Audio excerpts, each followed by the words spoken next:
Listen to me carefully because what I'm about to share with you might bring you peace and save you thousands of dollars you never truly owed. I'm Charles Wellington and I'm 72 years old. I've been practicing elder law for 38 years, but 3 years ago, something happened that changed how I do my work. I placed my own mother in an assisted living facility, and within the first 90 days, I received bills for over $6,000 in charges that weren't disclosed when we signed the admission agreement. I'm a lawyer. I've spent nearly 4 decades protecting seniors from financial exploitation. And even I almost paid fees that were either illegal or unenforceable. Because when you're exhausted, when you're worried about your parents' care, when you're afraid that questioning a bill might somehow affect how they're treated, you just want the problem to go away.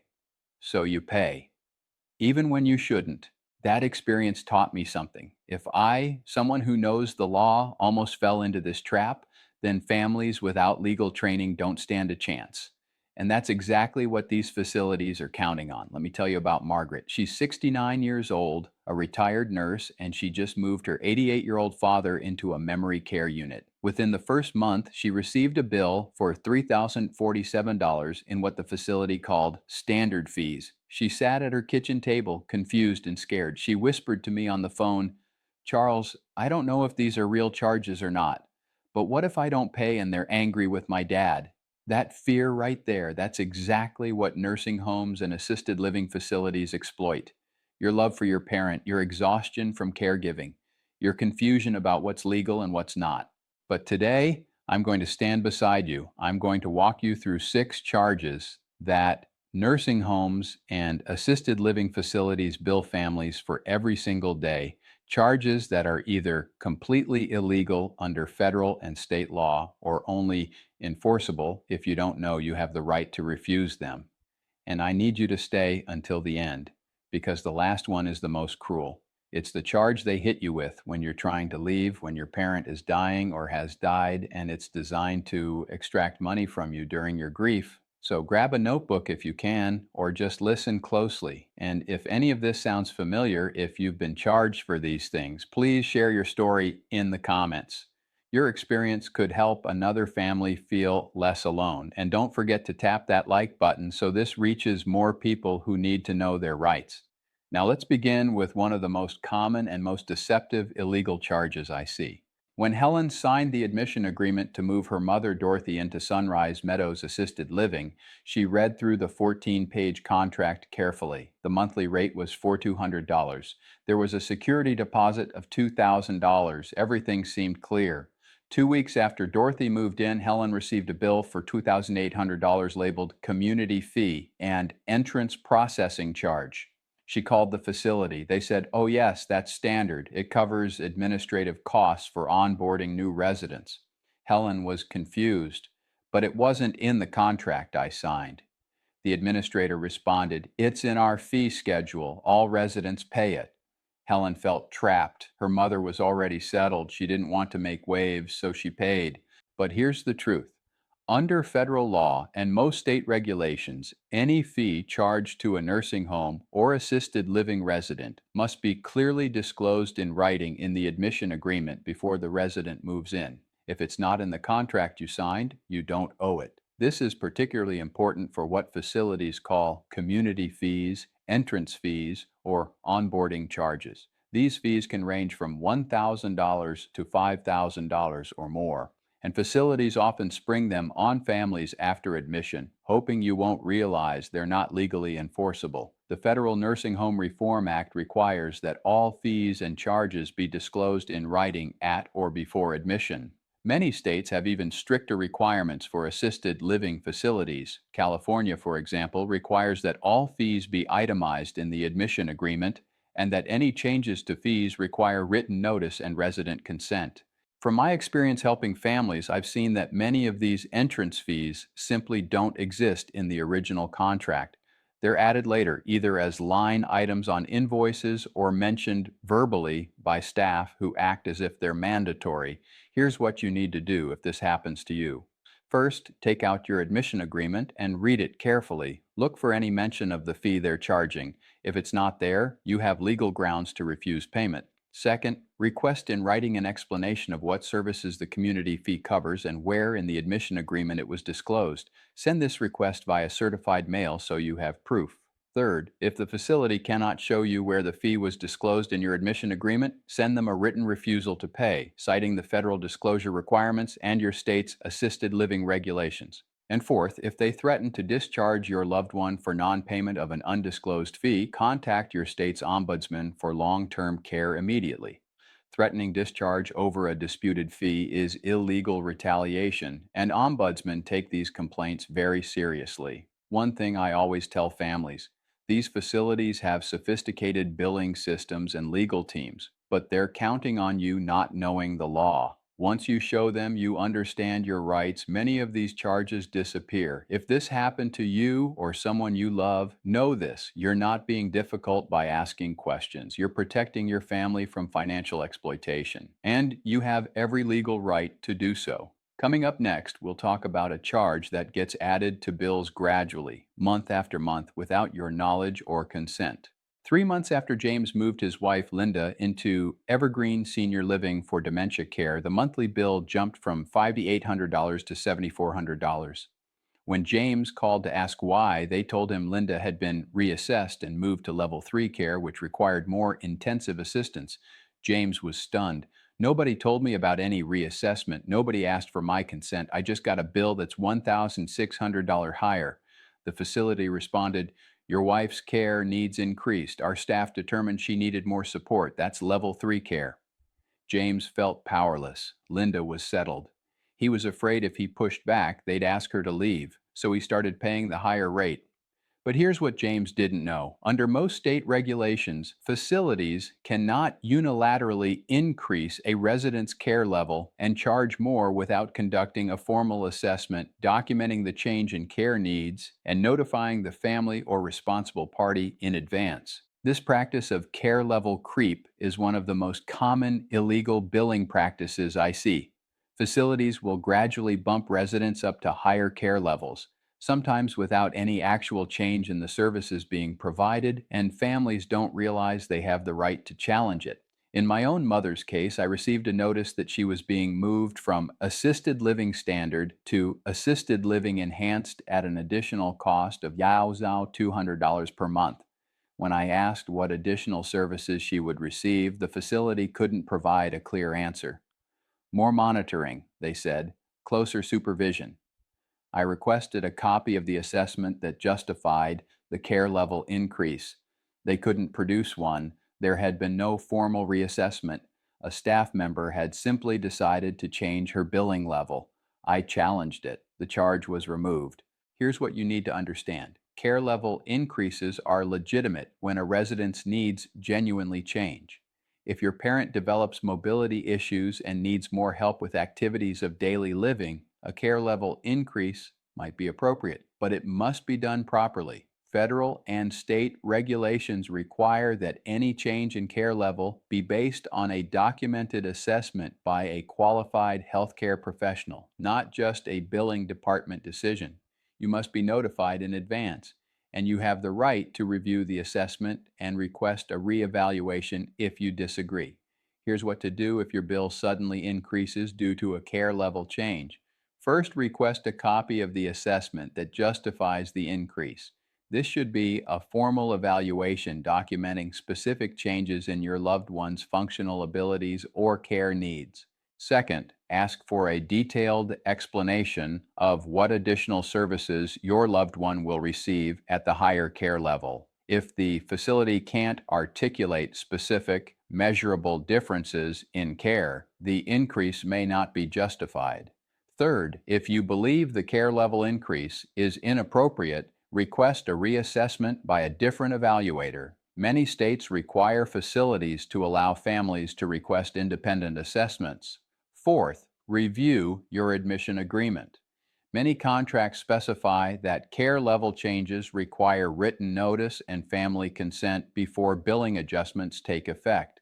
And fifth, document everything. Keep notes of your conversations with staff. Save emails. If the facility is increasing care levels without proper assessment or notification, you're building a case for a complaint with your state's regulatory agency. Emotionally, this situation is incredibly difficult. You want to believe the facility is acting in your parents' best interest. You don't want to be the difficult family member. But facilities know this. They're counting on your guilt and your fear to keep you from questioning these charges. You can do this too. One question, one document request, one challenge to an unexplained charge can save you thousands of dollars. Next, we'll talk about a charge that seems innocent but is often completely bogus. When Patricia's mother moved into Harmony Hills, the monthly rate was $4,600. 3 months later, Patricia noticed a new line item on the bill: activity and enrichment fee, $385 per month. She called the facility. What is this charge for? That covers our activities program, they explained. Exercise classes, bingo, movie nights, arts and crafts, outings to local attractions. Patricia was confused. But when we toured the facility, you told us activities were included in the base rate. That was one of the reasons we chose Harmony Hills. Well, yes, the administrator hedged. Basic activities are included, but this fee covers our enhanced enrichment programming. Patricia didn't know what to do. Her mother loved the activities. She didn't want to take that away from her, so she paid. But here's the truth. In most states, if activities and social programming were represented as included in the base rate during marketing and admission, the facility cannot later charge separately for them unless there's a clear contract provision allowing for such fees. This is a classic bait and switch tactic. Facilities market themselves with beautiful brochures showing residents painting, gardening, attending concerts, going on outings.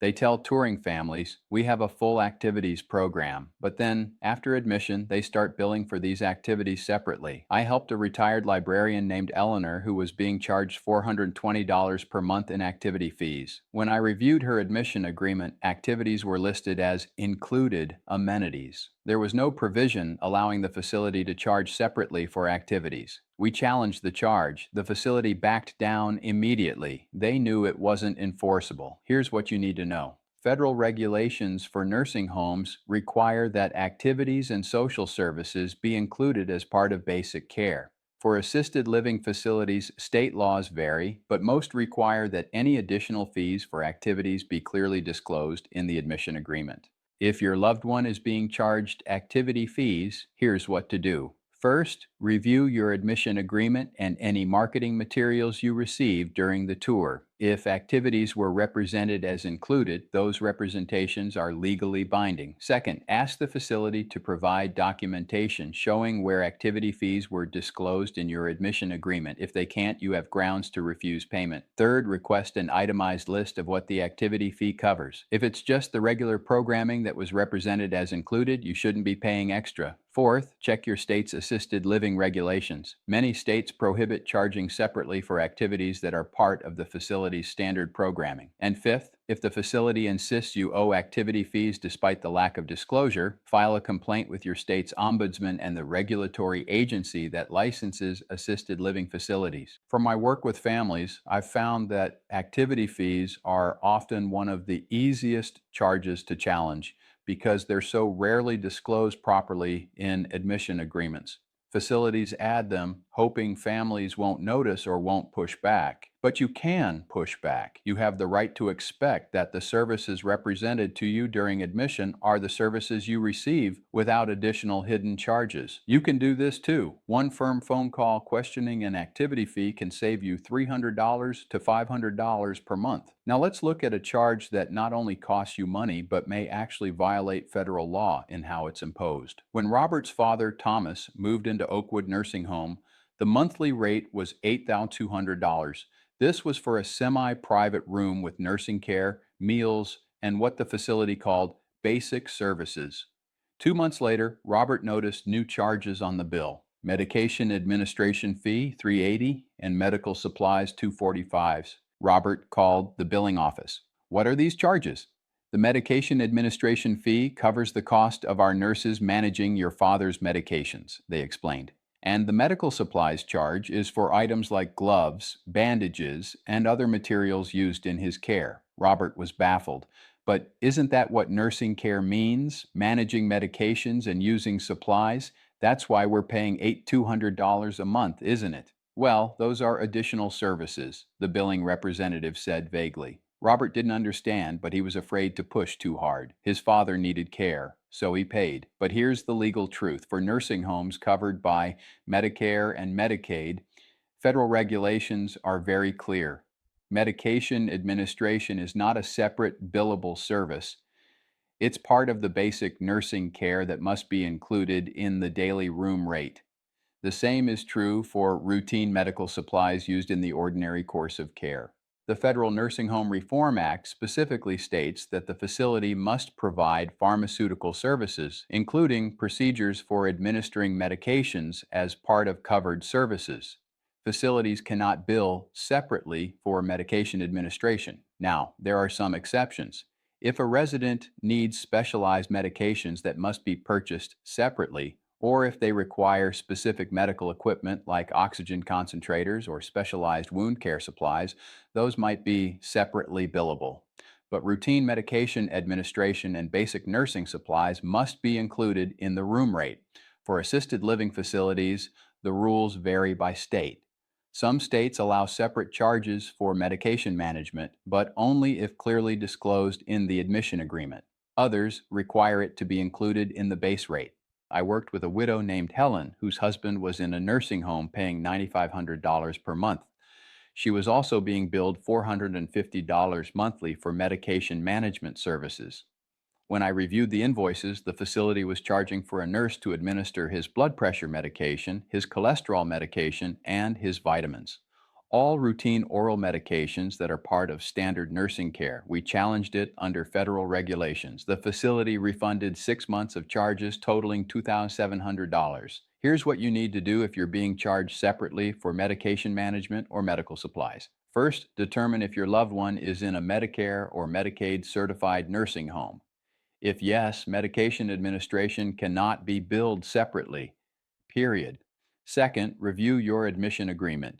Look for specific provisions about what's included in the base rate and what can be charged separately. Third, request an itemized list of the medical supplies you're being charged for. If it's routine items like gloves, gauze, or basic wound care supplies used in ordinary daily care, those should be included in the room rate, not billed separately.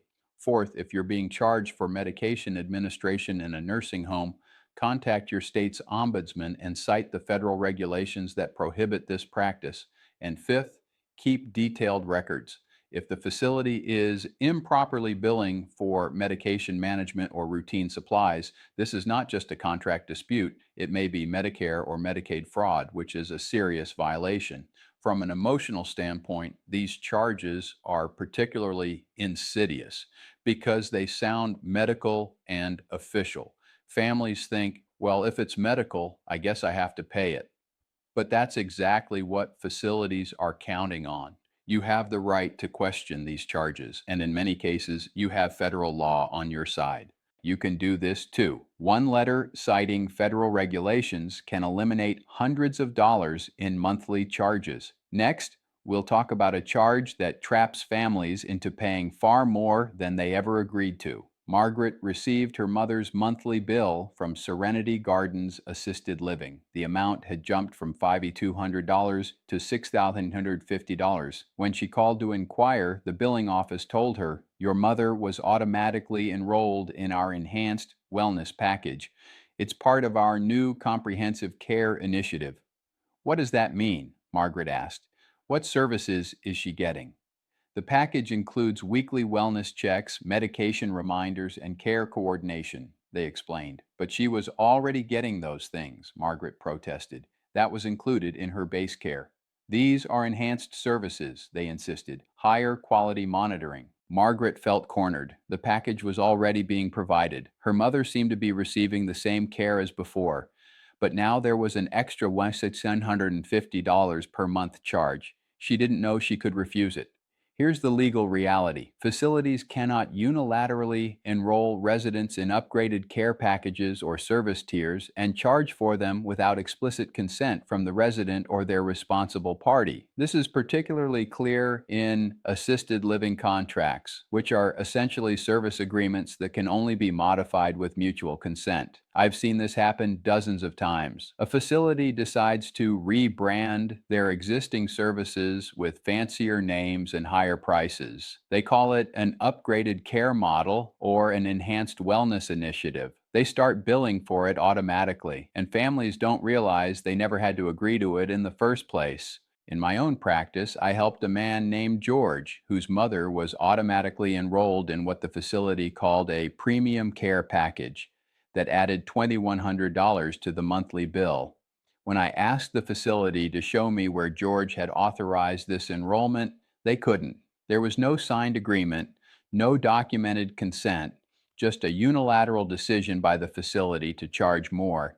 We refused to pay for the package. We demanded they return to the original contracted rate. After some back and forth, they did. George recovered over $8,000 in overbilling. Here's what you need to understand. Your admission agreement is a contract. The facility cannot change the terms of that contract without your agreement. If they want to add services and charge more, they need your signature on a contract amendment. If you've been automatically enrolled in a care package or service upgrade, here's what to do. First, review your admission agreement. Look for any provision that allows the facility to unilaterally modify services and rates.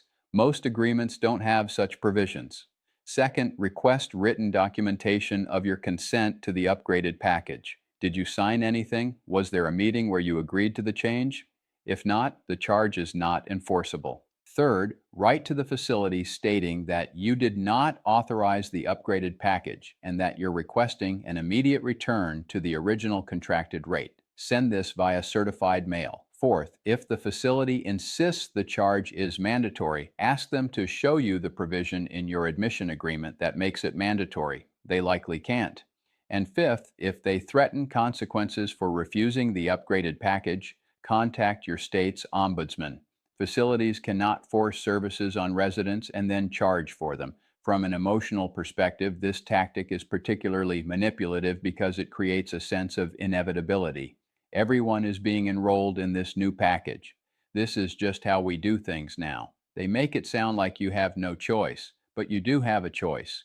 Your admission agreement gives you the right to the services you contracted for at the price you agreed to. You can do this too. One firm letter asserting your contract rights can save you $1,500 to $3,000 per month. And now, let's talk about the most heartbreaking illegal charge of all, the one they hit you with when you're trying to leave or when your loved one has passed away. When Helen's mother, Dorothy, passed away after 6 months in Brookside Manor, Helen was devastated. 3 days after the funeral, while she was still numb with grief, she received a bill from the facility for $4,180. The charges were labeled early termination fee, $2,600, discharge processing, $980, and room cleaning and restoration, $700. Helen sat at her kitchen table, the bill shaking in her hands. Her mother had died. How could there be a termination fee? How could they charge her for her mother's death? She called the facility through her tears. They were polite but firm. These charges are outlined in the admission agreement. Section 8, Paragraph 3, residents who leave before completing a 12-month residency are subject to early termination fees. Helen whispered, but she didn't leave. She died. We understand this is difficult, they said, but the contract terms still apply. Helen paid the bill. She was too broken to fight. She just wanted it to be over. But here's the truth that Helen didn't know. Most early termination fees are either completely unenforceable or limited by state law, and charging termination fees when a resident dies is illegal in many states. This is the charge that makes me angriest because it exploits grief. It preys on families at their most vulnerable moment. When you've just lost someone you love, the last thing you have energy for is fighting about money. And facilities know this. They know you'll pay just to avoid the stress. They know you won't have the emotional strength to challenge them. But I'm going to tell you what your rights are, because your loved one's death should not come with a bill for thousands of dollars in bogus charges. First, let's talk about early termination fees. Under federal regulations for nursing homes, facilities cannot charge termination penalties if a resident is discharged for medical reasons, including death. The resident has the right to terminate the agreement at any time. For assisted living facilities, state laws vary, but many states explicitly prohibit or severely limit termination fees. California, for example, allows only 30 days notice or 30 days fees, whichever is less. Florida prohibits termination fees entirely if the resident is discharged for medical reasons or death. Even in states that allow termination fees, they must be reasonable, clearly disclosed in the admission agreement, and proportional to any actual financial loss the facility incurs. Second, let's talk about discharge processing fees and room restoration charges. These are almost always bogus.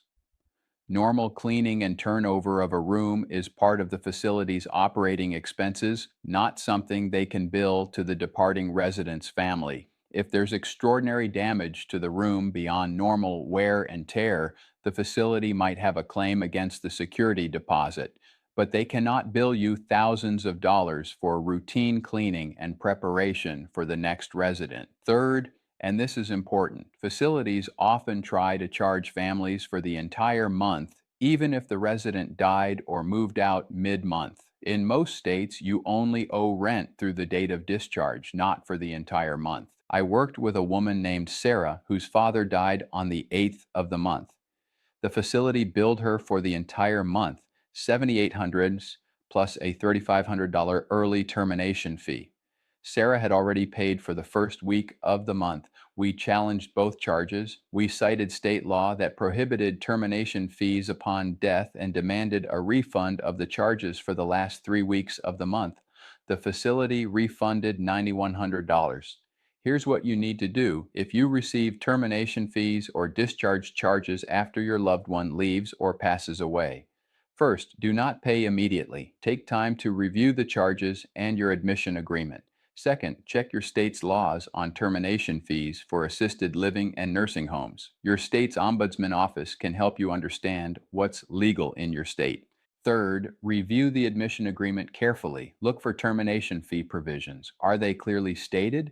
Are they proportional to any actual financial harm to the facility? Are they permitted under state law? Fourth, if your loved one passed away, many states explicitly prohibit termination fees in cases of death. Check your state's regulations. Fifth, challenge any room cleaning or restoration charges. Request an itemized invoice showing exactly what cleaning or repairs were performed and why they exceed normal turnover costs. And sixth, if the facility refuses to remove illegal charges, do not let it go. File a complaint with your state's ombudsman, the state licensing agency, and if necessary, consult with an elder law attorney. These charges are often the easiest to fight because they're so clearly exploitative. From my own experience burying my father 5 years ago, I know how little emotional energy you have after a death.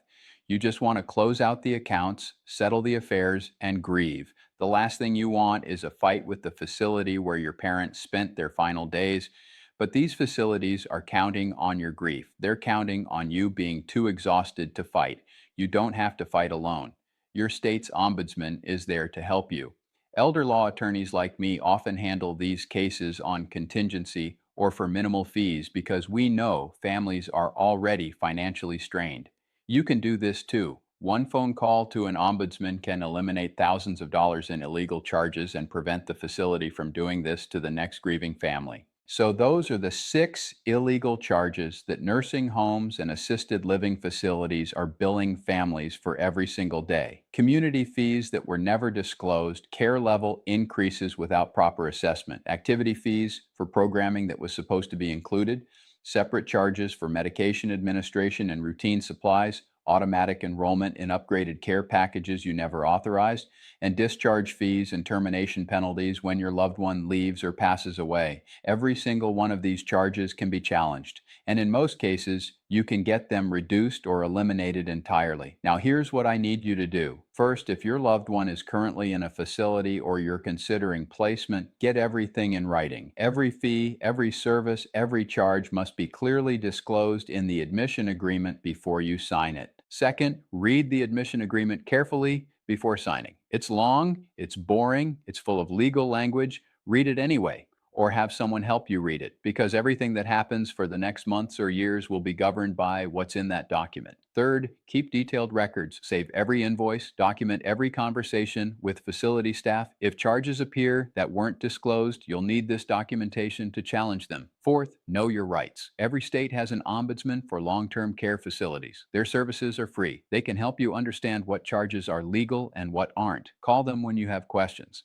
Fifth, don't be afraid to ask questions and challenge charges. You're not being difficult. You're not risking your loved one's care by speaking up. You're protecting your family from financial exploitation. And sixth, if you receive charges that you believe are illegal, don't face it alone. Contact your state's ombudsman. Consult with an elder law attorney. Join a family support group. There are people who can help you. Here's what I want you to understand. The nursing home and assisted living industry is not designed to be transparent. It's designed to be confusing because confusion generates compliance. When you don't understand what you're being charged for, you're more likely to just pay it and move on, but you're not powerless. Federal and state laws protect you. You have rights, and there are advocates like your ombudsman, like elder law attorneys like me, who will stand beside you. I know this is overwhelming. I know that when you're dealing with your parents' declining health, the last thing you want to think about is billing disputes, but these charges add up. They can consume life savings. They can force families into financial crisis. And I'm not going to let that happen to you if I can help it. If this video helped you, if you learned something that could protect you or your family, please share it. Share it with a friend whose parent is in a facility. Share it with a support group. Share it on social media, because the information I just gave you could save someone thousands of dollars. And tell me in the comments, have you been charged any of these fees? Are you going to challenge a charge after watching this video? Your story could give someone else the courage to speak up. I'm Charles Wellington. I'm 72 years old. I've been doing this work for 38 years, and I'm not going to stop fighting for seniors and their families as long as facilities keep exploiting them. You deserve to age with dignity. Your loved ones deserve care without financial exploitation, and your family deserves to know that there are people who will stand with you. Thank you for watching. Now go protect yourself and the ones you love.